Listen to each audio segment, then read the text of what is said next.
Hey folks, this is Vent with Dad's Gaming Addiction, and today we're going to quickly review Vampirem. This is a game that you can find on Steam's Early Access program for about $15. As such, everything that you're about to see here, including this review, is subject to change. So based on what I've played so far, this is an action RPG, more hack and slash than anything else. There is a limited RPG element to this, in the sense that you'll be finding, say, belts and weapons, rings, necklaces, and you'll be able to swap them out and make your character stronger. There's also a leveling up system in this game, where every time you level up, you can assign, I think it's 5 attribute points to like strength or dexterity, intelligence, and so on, and that will improve strength and the ability to lockpick or auto dodge, and so on. So you'll be able to sort of cater your character accordingly based on what you like.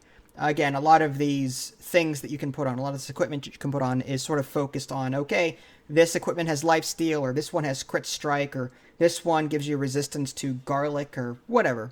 You get the idea. So there is an RPG element to this. There's also some spell casting in this game. Again, you're like this half ghost, half vampire kind of thing.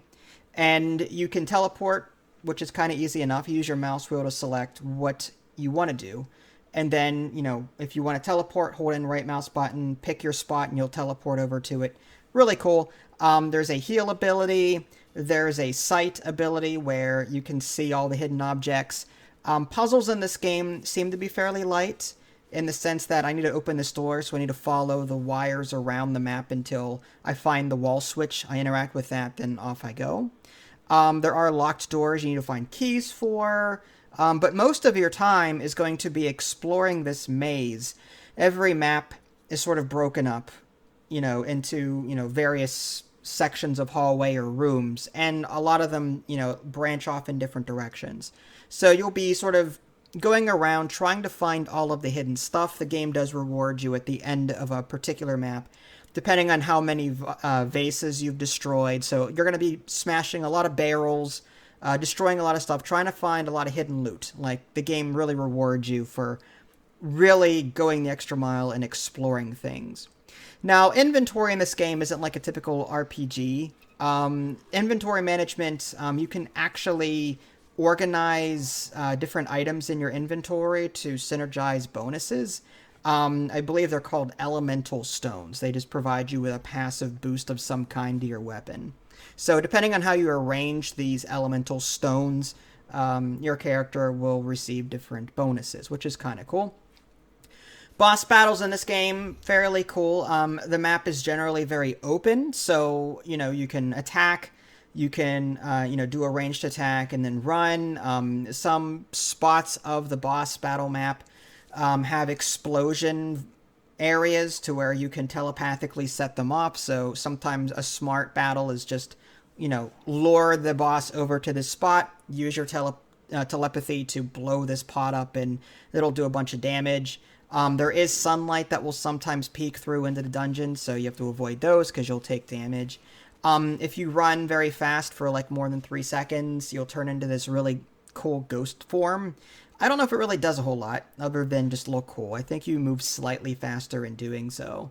But most of the time, most of your time is just going to be spent going through dungeons, hack and slash, destroy things. The combat in this game is okay. It's not great. It's not as tight as I'd like it to be. A lot of the times I felt like I was not in control of my character as I was swinging and attacking. Things were just happening way too fast for me to follow. It's not like other battlers in that there are some battlers that I've played that you have to be very smart about your button clicks.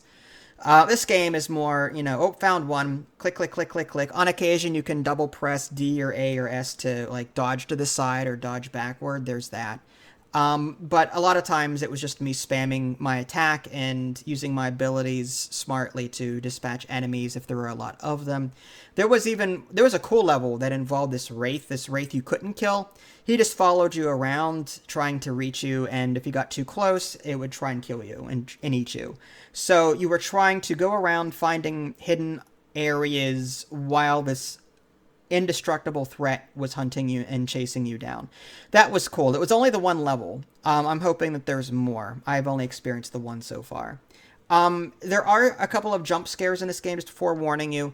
I was walking down a hallway, then this statue out of nowhere slides from right to left and like hits me for damage. Sometimes bats will fly out of a wall at you, just you weren't expecting it. There's some really creepy moments, like this lady ghost form would just appear and start talking to me and then just sort of float away. Like, I don't know, some of the ambience in this game is really well done. It's just the combat is meh. There's a skill tree, so as you level up, you can assign skill points. There's not a whole lot of them, but there's enough to, really care about upgrading your character. So it's not bad for what it is. Again, it's early access. I think a tighter combat system would be welcome. At least I would welcome it. But it's not bad. So if you're in the mood for a relatively creepy, but not fully fleshed out hack and slash dungeon crawler, then you may want to check this one out. If you guys haven't already, subscribe to me on Twitch and YouTube. That way you can stay up to date with any new content I happen to publish. This is Vince. Thanks for watching, and I'll catch you next time.